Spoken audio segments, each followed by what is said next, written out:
Hea Ursula, head Ida-Virumaa inimesed, head ettevõtjad, kolleegid riigisektorist, sõbrad. Mul on tõepoolest erakordselt hea meel olla koos Euroopa Komisjoni presidendiga siin Narvas ja anda see start sellele õiglase ülemineku kavale. See on linnas, me tulime just üle tee Kreenholmist ja et kõigile oleks teada, siis see on linn, mis meid Ursula von der Leyeniga ka seob. Nimelt tõepoolest Ursula siis vanaisa, nagu me arvutasime, võttis tööle minu vanaisa, kes oli siin oli Kreenholmi esimene eestlasest majandusdirektor, nii et kui ma seda teada sain, siis ma läksin Ursula juurde ja rääkisin, et kujutad ette, kui väike on maailm, et me tegelikult, meie perekonna lood saavad niimoodi kokku ja Ursula ütles kohe, me peame koos Narva minema, mõtlesin, et lähme. Ja nüüd me siin oleme, mul on hea meel, et sellest plaanist sai siis ka päris asi ja mul on eriti hea meel, et me saame ühendada nii-öelda meeldiva kasulikuga ja siis tõesti siin seda õiglase ülemineku fondi tervitada. Ka kui vaadata seda esimese maailmasõja järgset aega, see oli Kreenholmi jaoks hästi keeruline. Oli vaja otsida uusi turge, välispartnereid, mitmekesistada tootmist ja pakkuda ka parimat kvaliteeti maailmas. Ja sarnaste väljakutsetega seisavad tegelikult hetkel silmitsi kõik. Meil on erakordselt keerulised ajad, mitte ainult Ida-Virumaa piirkond, vaid terve Eesti ja tegelikult ka terve Euroopa. Ma usun, et üheskoos Euroopa Liidu toetuste toel saame me kõigile uusi võimalusi luua ja siin Ida-Virumaal on see veel eriti oluline. Õiglase ülemineku fondi vahendite rakendamine on üks samm õiges suunas.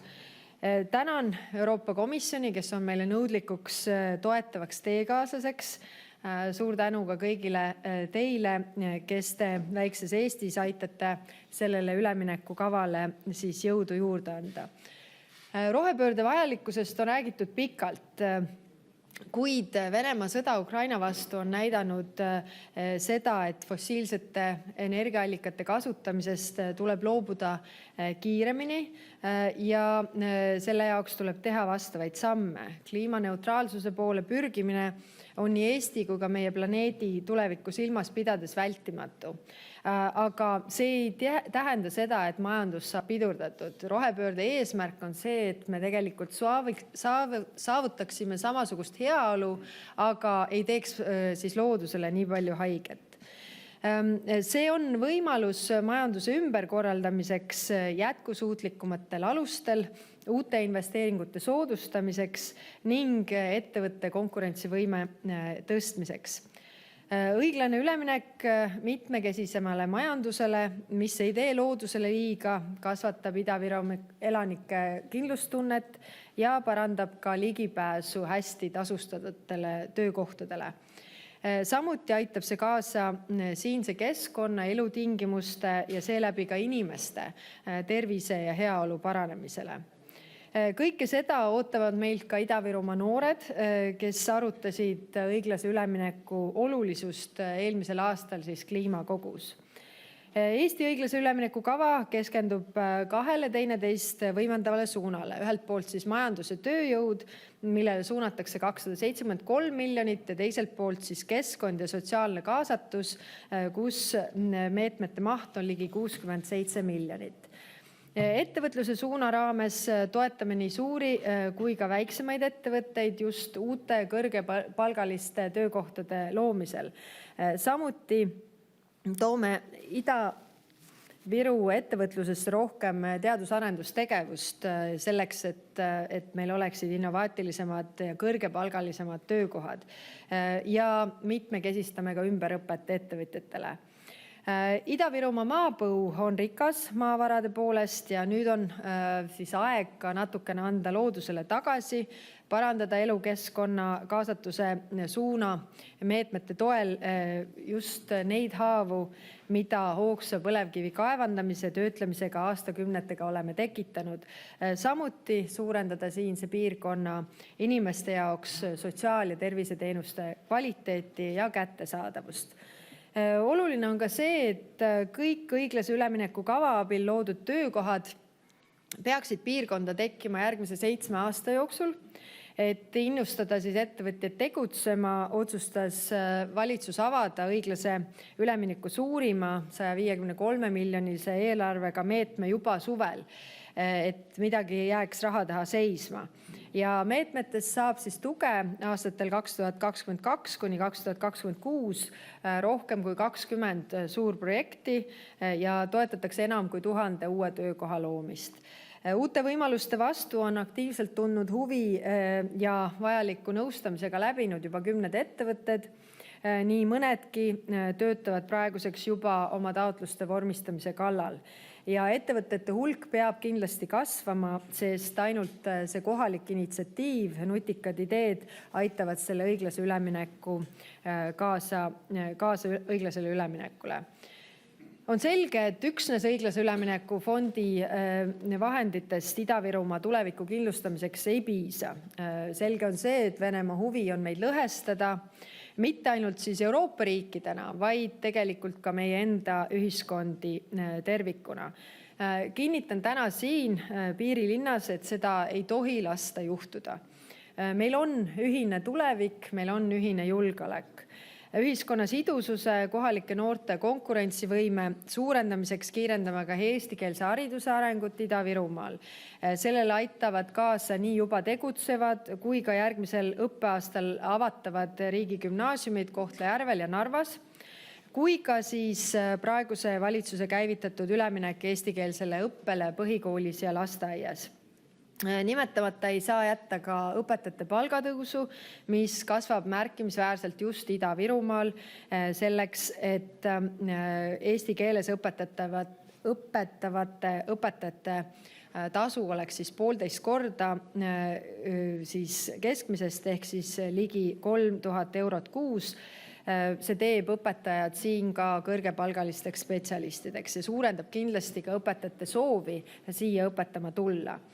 Head kuulajad, lõpetuseks tahan öelda, et kuigi Eestis on õiglase ülemineku fondi vahendid ette nähtud konkreetselt just Ida-Virumaa jaoks, ei ole Ida-Virumaa sugugi ainus piirkond, mida siis õiglane üleminek ja sellega kaasnev harjumuspärane mõtteviisi muutmine puudutab.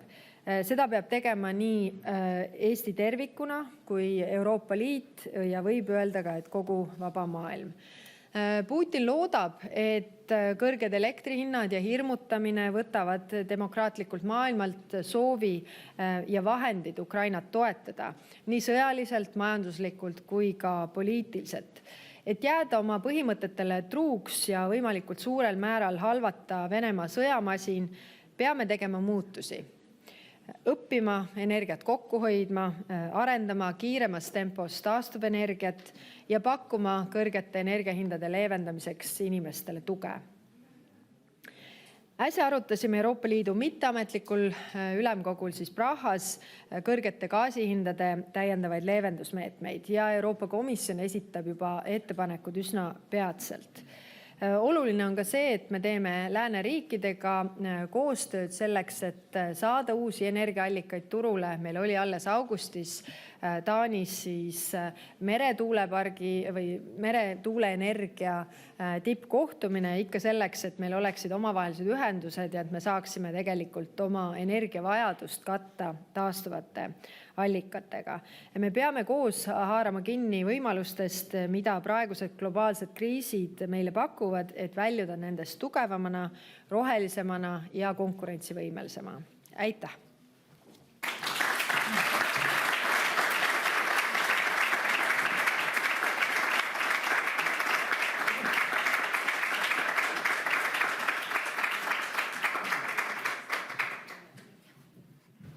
Okay. Okay, I'll do this in English. Now it is my absolute pleasure to welcome to the stage the President of the European Commission, Ursula von der Leyen.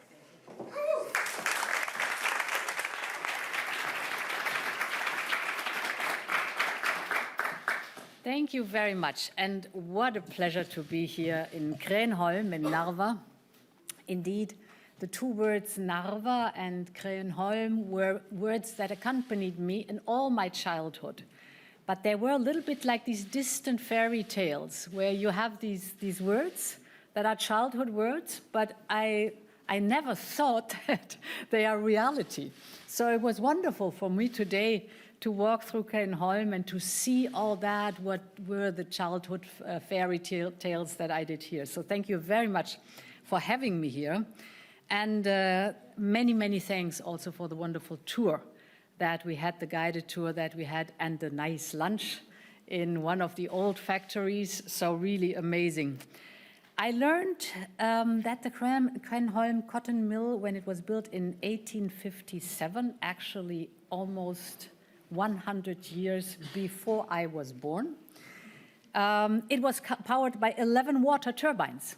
So that was new for me too, renewable power at that time already, 160 years ago, or more than 160 years ago, from the Narva waterfall. And you all know, of course, the beautiful view on the course that the waterfall did carve into the stone.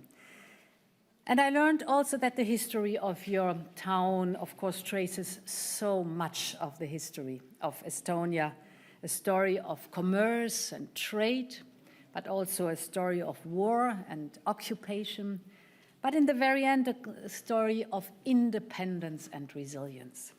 And this is what brings us here together today, because together we are writing the next chapter in your truly inspiring story. I am delighted to announce that today we're launching Estonia's Just Transition Fund. The European Union is investing 354 million euros in Ida-Viru County to support your region's fair transition to a modern low-carbon economy. And I think you've said it already, Kaja, this will bring jobs to the region. It will bring growth to the region. Jobs and growth that are reliable because they are investing in tomorrow's economy. So it's something which will last. For example, in wind energy, year on, decade after decade, this technology will grow. I joined you when we had the Baltic Wind Summit. Amazing to see the offshore wind summit. It was in August. And we agreed on targets. If we're able to bring that project up and running, that will cover the energy consumption of around 6 million households by 2030. It's not so far away. It's in 8 years. We have to be there. 6 million households. That is more than the number of the households in Estonia, in Latvia, in Lithuania, and in Denmark combined. So that gives you an idea what an amount of power is possible in the North Sea, for example. In Estonia, 3 major offshore wind farms are already planned, with a total capacity of almost 1,500 megawatts.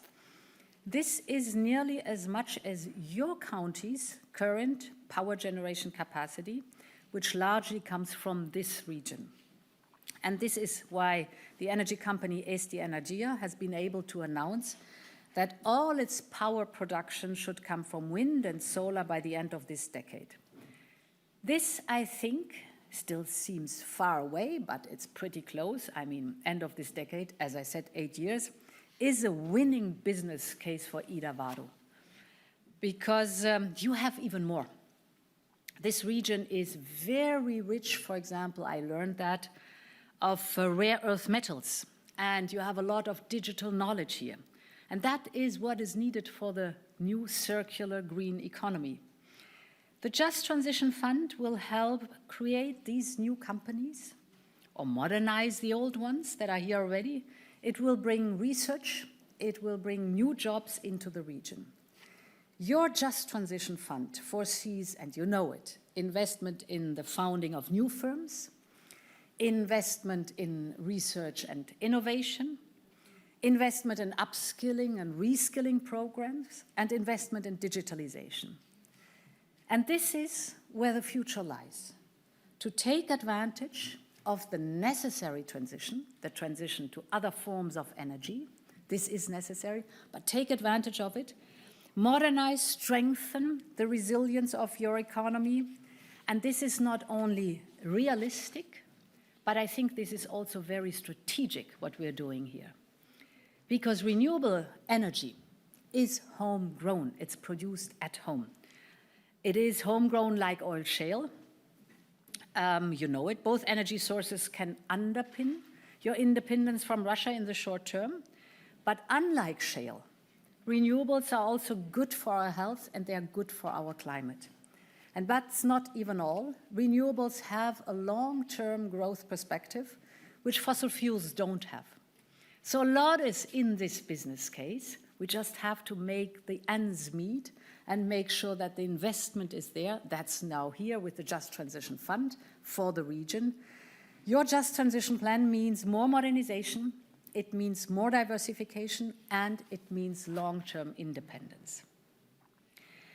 I want to especially thank you for the very close and very constructive cooperation that all of you have been bringing to the table and are still bringing to the table. So the Estonian government, the local authorities, the companies and the trade unions, and the communities most affected here in Ida-Viru.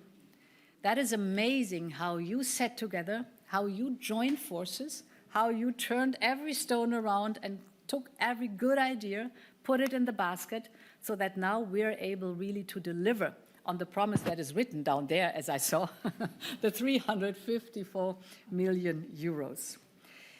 The Just Transition Plan is, as you know, designed as an open process, an inclusive process. We want everybody in because it's your ownership. You own that plan. That will drive the change we need. You know this region. You know where the opportunities are. We can help with perhaps some advice, or we can help with research bringing to the region. We can help with the funding, but you own this region. You own this knowledge, and you have a vision for the future.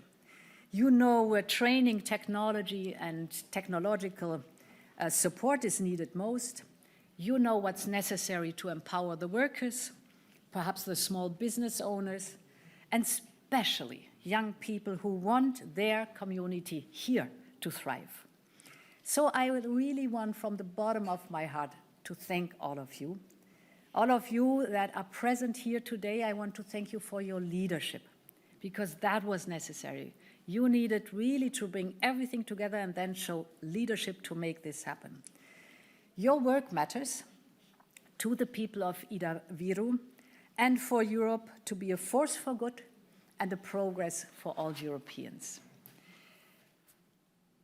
My dear friends, standing here by the Narva River, and I've seen it now from different angles, it's amazing. I mean, for you it's familiar, but for me it's a wonderful experience. Narva River, which was once one of the biggest industrial centers. And I can really, literally feel that if you look at history, sometimes history is like a river, like this Narva River. It does not flow in a straight line. History bends, it has its curves, it has sometimes a waterfall, there are rapids and there are rocks which we could see out there. But every river has a clear direction, even if it is going in many, many different ways towards the direction. And with the Just Transition Fund, we want to shape that direction to flow to a better place. We want to move forward together with you to make Ida-Viru a center of progress again, with your resilience, your ingenuity, your fantastic ideas, your enthusiasm, your hard work, and with Europe's solidarity. I'm very confident that we can do that. Many, many thanks for that, and long live Europe. Thank you.